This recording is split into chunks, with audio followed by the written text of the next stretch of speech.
ഇന്നത്തെ നമ്മുടെ ഈ ചർച്ചയിലേക്ക് എല്ലാവർക്കും സ്വാഗതം. ഈ ചർച്ച തുടങ്ങുന്നതിന് മുൻപ് നിങ്ങൾ ഈ ചാനൽ ലൈക്ക് ചെയ്യാനും ഷെയർ ചെയ്യാനും സബ്സ്ക്രൈബ് ചെയ്യാനും മറക്കരുത്. നിങ്ങളുടെ പിന്തുണ ഞങ്ങൾക്ക് വളരെ പ്രധാനപ്പെട്ടതാണ്. അപ്പോൾ ശരി, നമുക്ക് വിഷയത്തിലേക്ക് കടക്കാം. അസ്സലാമു അലൈക്കും വറഹ്മത്തുള്ളാഹി.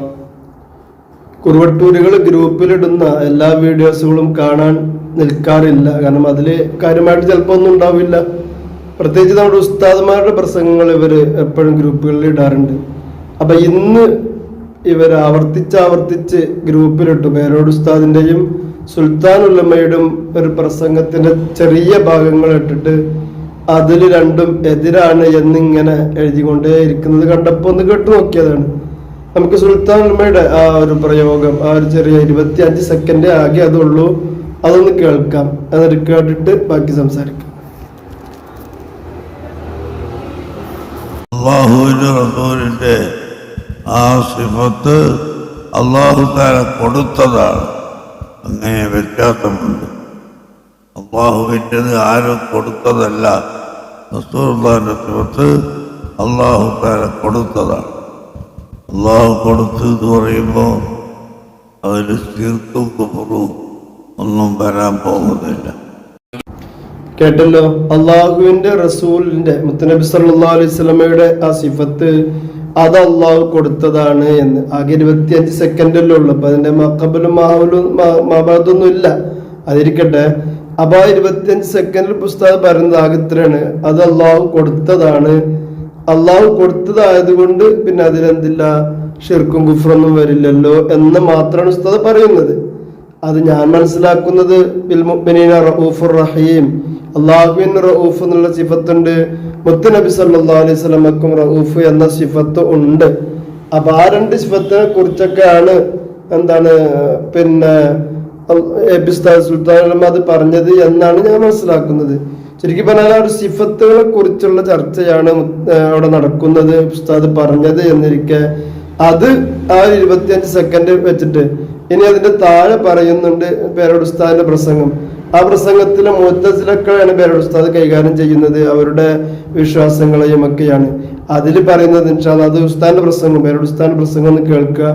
ആ കേട്ടതിന് ശേഷം ബാക്കിയും കൂടി പറയാം ഇൻഷാ അല്ലാഹ്. ഒന്നും വരാൻ പോകുന്നില്ല. അതാണ് മുഅ്തസിലത്ത് എന്ന് പറയുന്ന പുത്തൻവാദികളും അഹ്ലുസുന്നത്തും തമ്മിലുള്ള വ്യത്യാസം. ഇപ്പോഴത്തെ കള്ളത്തരീക്കക്കാർ മുഴുവൻ മുഅ്തസിലിയാക്കളാണ്. അവര് ഈ കൊടുത്ത കഴിവ് ഇങ്ങനെ പറയുന്നത് അത് മുഅ്തസിലത്തിന്റെ വിശ്വാസം, അഹ്ലുസുന്നത്തി വൽ ജമാഅത്തിന്റെ വിശ്വാസം അല്ല. ചിലരുണ്ട് വിവരമില്ലാത്തവർ, അവരിങ്ങനെ ചിലപ്പോ പറയും അല്ലാഹ് കൊടുത്ത കഴിവ്.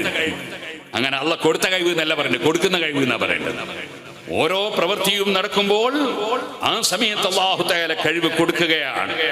മഹാനായ ഇമാം അബൂ ഹനീഫത്തുൽ കൂഫി റളിയല്ലാഹു തആല അൻഹു തങ്ങൾ പറഞ്ഞത് കണ്ടില്ലേ, കിതാബുൽ വസിയ്യത്തി നുഖിറു, സമ്മതിക്കുന്നു ബിഅന്നൽ ഇസ്തിതാഅത, നിശ്ചയമായും കഴിവ് മഅൽ ഫീൽ, പ്രവൃത്തിയോടുകൂടി അല്ലാഹു കൊടുക്കുന്നതാണ്. ഒരു പ്രവൃത്തിയുമായി ഒരു പ്രവൃത്തി ചെയ്യണമെന്ന് ഉദ്ദേശിക്കാൻ അല്ലാഹു തആല കഴിവ് കൊടുക്കുമ്പോൾ ഉദ്ദേശിക്കുന്നു. വമാ തശാഊന ഇല്ലാ അൻ യശാ അല്ലാഹ്, അല്ലാഹു ഉദ്ദേശിക്കാതെ ഒന്നുകൂടെ ഉദ്ദേശിക്കാൻ കഴിയില്ല. അങ്ങനെ ഉദ്ദേശിക്കുന്നു, അങ്ങനെ ഉദ്ദേശിച്ച് ചെയ്യാൻ മനുഷ്യന് കഴിവ് അല്ലാഹു കൊടുക്കുന്നുണ്ട്. അതിനാണ് കസ്ബി ഇഖ്തിയാർ എന്ന് പറയുന്നത്, ഉദ്ദേശപൂർവ്വം ചെയ്യുക. അതിന് അല്ലാഹു കഴിവ് കൊടുക്കുന്നുണ്ട്. ആ അല്ലാഹു തആല കൊടുക്കുന്ന കഴിവ് കൊണ്ടവൻ ഉദ്ദേശിച്ചാൽ ആ പ്രവൃത്തിയെ സൃഷ്ടിക്കുന്നവൻ അല്ലാഹുവാണ്. ആ സമയത്ത് അതുമായി ഇടപെടാനുള്ള കഴിവ് അത് കൊടുക്കുന്നതും അല്ലാഹുവാണ്. നിശ്ചയമായും കഴിവ് മഅൽ ഫീൽ, പ്രവൃത്തിയോടുകൂടി ഉണ്ടാകുന്നതാണ്. ലാ ഖബ്ലൽ ഫീൽ, പ്രവർത്തിക്കുന്നതിന് മുമ്പല്ല, വലാ ബഅദൽ ഫീൽ, പ്രവർത്തിച്ചതിന്റെ ശേഷവുമല്ല. അല്ലാഹു തആല ഓരോ പ്രവൃത്തിക്കും കഴിവ് കൊടുക്കുന്നത് അതാത് പ്രവൃത്തികൾ നടന്നുകൊണ്ടിരിക്കുമ്പോഴാണ്. ഇതുപോലെ അല്ലാഹു കഴിവ് തന്നുകൊണ്ടിരിക്കുന്നു, ചെയ്തുകൊണ്ടിരിക്കുന്നു. അല്ല, നേരത്തെ തന്ന കഴിവ് എന്നല്ല, അതേപോലെ തന്നെ പിന്നെ തരുന്ന കഴിവൊന്നുമല്ല. ഓരോന്നും ഞാനിപ്പോ എന്റെ കൈ ഉയർത്തണമെന്ന് ഞാൻ ഉദ്ദേശിക്കണമെങ്കിൽ അല്ലാഹു ഉദ്ദേശിക്കണം, അല്ലാതെ എനിക്ക് ഉദ്ദേശിക്കാൻ കഴിയില്ല. വമാ തശാഊന ഇല്ലാ അൻ യശാ അല്ലാഹ്. അങ്ങനെ ഞാൻ അള്ളാഹു ഉദ്ദേശിച്ചാൽ ഞാൻ ഉദ്ദേശിക്കും. ഉദ്ദേശിച്ചിട്ട് കൈ ഉയർത്താൻ വേണ്ടി ഞാൻ ഒരുങ്ങുമ്പോ അള്ളാഹു തആല അവിടെ എനിക്ക് ആ കൈ ഉയർത്താനുള്ള കഴിവ് തന്നുകൊണ്ടേയിരിക്കും. അങ്ങനെ ആ ഉയർത്തലിനെ സൃഷ്ടിക്കുന്നവൻ പടച്ചവനാണ്, ഒരിക്കലും ഞാനല്ല. അതാണ് മുഅ്തസിലത്ത് എന്ന് പറയുന്ന പുത്തൻവാദികളും അഹ്ലുസുന്നത്തും തമ്മിലുള്ള വ്യത്യാസം. ഇപ്പോഴത്തെ കള്ളത്തരീക്കക്കാർ മുഴുവൻ മുഅ്തസിലിയാക്കളാണ്. അവര് ഈ കൊടുത്ത കഴിവ് ഇങ്ങനെ പറയുന്നത് അത് മുഅ്തസിലത്തിന്റെ വിശ്വാസമാണ്, അഹ്ലുസുന്നത്തി വൽ ജമാഅത്തിന്റെ വിശ്വാസം അല്ല. കേട്ടല്ലോ, പേരോട് ഉസ്താദിന്റെ പ്രസംഗം കേട്ടല്ലോ. ഉസ്താദ് അവറുകൾ അവിടെ കൈകാര്യം ചെയ്യുന്നത് മുഅ്തസിലത്തിനെയാണ്. മുഅ്തസിലത്തിന്റെ കൊടുത്ത കഴിവ്, കൊടുക്കുന്ന കഴിവ്, ആ ഒരു വിഷയമാണ് ഉസ്താദ് ചർച്ച ചെയ്യുന്നത്. അതിന് ഇമാമുൽ ആദം അബൂ ഹനീഫത്തുൽ കുഫി മഹാനവറുകളുടെ കിതാബൊക്കെ ഉദ്ധരിച്ച് നഖ്ലൊക്കെ വായിച്ചുകൊണ്ട് തന്നെയാണ് ഉസ്താദ് അതിനെ കുറിച്ച് സംസാരിക്കുന്നത്. ഉസ്താദ് പറഞ്ഞത് ഈ വിഷയമാണോ കേൾക്കുന്ന ആർക്കും തിരിയില്ലേ? അവിടെ റസൂൽ നബി സല്ലല്ലാഹു അലൈഹി വസല്ലമയുടെ സിഫത്ത്, അള്ളാഹു കൊടുത്ത സിഫത്താണ് അവിടെ പറഞ്ഞത്. താഴെ അതിന്റെ ഈ പേരോട് ഉസ്താദ് പറയുന്നതോ അത് മുഅ്തസിലത്ത് പറയുന്ന ആ അബദ്ധമായ വാദത്തെയാണ് ഗണിക്കുന്നത്. ആ വാദത്തെ ചില കള്ളത്തൊരീക്കത്തുകാരും പറയുന്നു എന്ന് ഉസ്താദ് അവിടെ പറഞ്ഞു വെക്കുന്നു എന്ന് മാത്രം. ഇവിടെ പേരോട് ഉസ്താദ് എന്താണ് പറഞ്ഞത്? പിന്നെ അള്ളാഹു കൊടുക്കുന്ന കഴിവ്, അള്ളാഹു കൊടുത്ത കഴിവ്, കൊടുക്കുന്ന കഴിവ്, ആ കൊടുക്കുന്ന കഴിവ് എന്നാണ് പറയേണ്ടത് എന്ന് കിതാബ് ഉദ്ധരിച്ച് തന്നെ ഉസ്താദ് പറയുമ്പോ അതിൽ കുറുവട്ടൂരികൾക്ക് ഇത്ര പൊള്ളേണ്ട കാര്യം എന്താണ്? ഇല്ലല്ലോ. മുഅ്തസിലത്ത് പറയും, സത്യത്തിൽ മുഅ്തസിലത്ത് മനസ്സിലാക്കിയതോ അല്ലെങ്കിൽ അവർ പ്രചരിപ്പിക്കുന്നതോ അവരുടെ വിശ്വാസം ഇത് അവിടെ സ്റ്റോക്ക് ചെയ്ത് വെച്ചു, അവിടെയാണ് നമ്മുടെ മൊബൈൽ കൊടുത്തതുപോലെ എന്നുള്ള വാദം വരുന്നത്. അവിടെയാണ് കുരുവട്ടൂരികളുടെ നെഞ്ചിലേക്ക് ഈ വിഷയം വരുന്നത്. കുരുവട്ടൂരികൾക്ക് എന്തോ കുമ്പളങ്ങ കട്ടു എന്ന് പറയുമ്പോൾ തോള് തപ്പുന്നത് അതുകൊണ്ടാണ്. എന്തോ ചൂടുമ്പോക്കി അവിടെ ഉണ്ടോന്ന് അവർക്ക് സംശയിക്കുന്നതും വേണ്ടി വരുന്നതും അതുകൊണ്ടാണ്. കൊടുത്ത കഴിവ് കൊടുത്തു വെച്ചിട്ടുണ്ട്. മൊബൈൽ ഇപ്പൊ ഞാനൊരാൾക്കൊരു മൊബൈലാണ് കൊടുത്താൽ അതിന്റെ സ്വിച്ച് ഓഫ് ആക്കലും ഓണാക്കലും ഞാൻ തന്നെയാണെങ്കിൽ, അല്ലെങ്കിൽ എനിക്കൊരാളുടെ മൊബൈൽ തന്നാൾ തന്നെയാണ് അതൊക്കെ ചെയ്യുന്നതെങ്കിൽ പിന്നെ എന്താണ് ആ കൊടുക്കലിന് പിന്നെ ഒരു അർത്ഥമുള്ളത് എന്ന് നൗഷാദ് ചോദിച്ചത് നമ്മളൊക്കെ കേട്ടതാണ്. അപ്പൊ ഈ രണ്ട് വിഷയം പരസ്പരം ഒന്നല്ലാത്ത രണ്ട് വിഷയത്തെ വെച്ച് ദജ്ജാലൂന കദ്ദാബൂന എന്ന് പുന്നാർ നബി സല്ലല്ലാഹു അലൈഹി വസല്ലം പറഞ്ഞ അതേ സ്വഭാവം ഇവിടെ പ്രകടിപ്പിക്കുകയാണ് കുറുവട്ടൂരുകൾ ചെയ്യുന്നത്.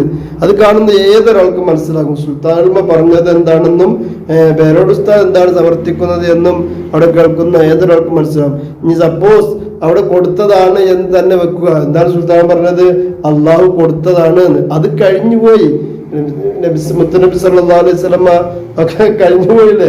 അപ്പൊ അവിടുത്തെ കാര്യങ്ങൾ അത് റഊഫുൻ റഹീം എന്ന സിഫത്ത് മുത്തുനബി സല്ലല്ലാഹു അലൈഹി വസല്ലമക്ക് അള്ളാഹു കൊടുത്തതാണ് എന്ന് സുൽത്താന പറഞ്ഞതും ഇതും തമ്മിൽ എങ്ങനെയാണ് തമ്മിൽ എതിരാകുന്നത്? ഇവിടെ മുഅ്തസിലത്തിന്റെ വാദം പറഞ്ഞ അവരവിടെ വാദിച്ച് നടന്നിരുന്ന കാര്യത്തെ അല്ലേ പേരോട് ഉസ്താദ് ഖണ്ഡിക്കുന്നത്? അതേ വാദം ഇവിടെ കള്ളത്തൊരീക്കത്ത് പറയുന്നു, കള്ളത്തൊരീക്കത്തുകാര് പറയുന്നു, പ്രചരിപ്പിക്കുന്നു, അതാണെന്ന് വിശ്വസിക്കുന്നു. അതിനെയല്ലേ പേരോട് ഉസ്താദ് ചോദ്യം ചെയ്യുന്നത് അല്ലേ? അപ്പൊ അത് രണ്ടും തമ്മിൽ നല്ല വ്യത്യാസമുണ്ട്. രണ്ടും ഒരേ വിഷയമേ അല്ല. പക്ഷെ ഇവർക്ക് എന്തെങ്കിലുമൊക്കെ വിഷയം കിട്ടണം. ഇവർക്കൊരു ക്ലിപ്പ് കാണുമ്പോൾ ഞാൻ എപ്പോഴും പറയുന്നത് പോലെ ഇതില് എന്തോ പേരോട് ഉസ്താദിനെ ഉസ്താദിനൊക്കെ തമ്മിൽ ഇവര് അതാണല്ലോ അടിത്തറ മാന്തുക, അതാണല്ലോ ഇവരുടെ സ്ഥാപിത ലക്ഷ്യം തന്നെ. അടിത്തറ ഞങ്ങൾ ഇളക്കും, 5 മിനിറ്റ് ശരിയാക്കി തരാന്ന് പറഞ്ഞ് ഇറങ്ങിയതാണല്ലോ. അപ്പൊ ആ 5 മിനിറ്റ് അങ്ങോട്ട് തേക്കാൻ വേണ്ടിയിട്ട് 10-15 കൊല്ലമായി ഇവർ തുടങ്ങിയിട്ട് അതിന്റെ ഭാഗമായിട്ട് എന്തൊക്കെ കിട്ടിയാലും ആ കിട്ടിയതൊക്കെ ഇവർ തെളിവാണ്, ഇവർക്ക് അനുകൂലമായ വിഷയങ്ങളാണ് എന്ന് മനസ്സിലാക്കി പെട്ടെന്ന് അങ്ങോട്ട് സംയോജിപ്പിച്ചാണ്ട് ഇറക്കാന്നല്ലാതെ എന്താണിതെന്ന് ചിന്തിക്കുന്ന പോലുമില്ല. അതുകൊണ്ട് ഇവരുടെ ഈ വിടുവായത്തങ്ങൾ കേട്ടാരും വഞ്ചിതരാകേണ്ട. അല്ലാഹു കാത്തുരക്ഷിക്കുമാറാവട്ടെ. അസ്സലാമു അലൈക്കും. എന്റെ പ്രിയ കൂട്ടുകാരൻ, സുന്നത്ത് ജമാഅത്തിന്റെ കാര്യങ്ങളിൽ അൽഹംദുലില്ലാഹ് സജീവമായി അവിടുത്തെ സമയങ്ങൾ ദീനിന് വേണ്ടി ചെലവഴിക്കുന്ന ഒരു വ്യക്തിത്വമാണ്. അതുകൊണ്ട് എന്റെ പ്രിയപ്പെട്ട മുഅ്മിനീങ്ങളോട് മുഅ്മിനാത്തുകളോട് ഓർമ്മപ്പെടുത്തുന്നു, നമ്മളാൽ കഴിയുന്ന ഒരു ചെറിയ സഹായം അക്കൗണ്ടിലേക്ക് നിങ്ങൾ എത്തിച്ചു കൊടുക്കണം. നിങ്ങൾ നൽകുന്ന സ്വാലിഹായ സ്വതക്ക അള്ളാഹു നാളെ ദുനിയാവിലും ആഖിറത്തിലും വലിയ ഫലമുള്ള സ്വതക്കയായി അള്ളാഹു കബൂൽ ചെയ്യട്ടെ.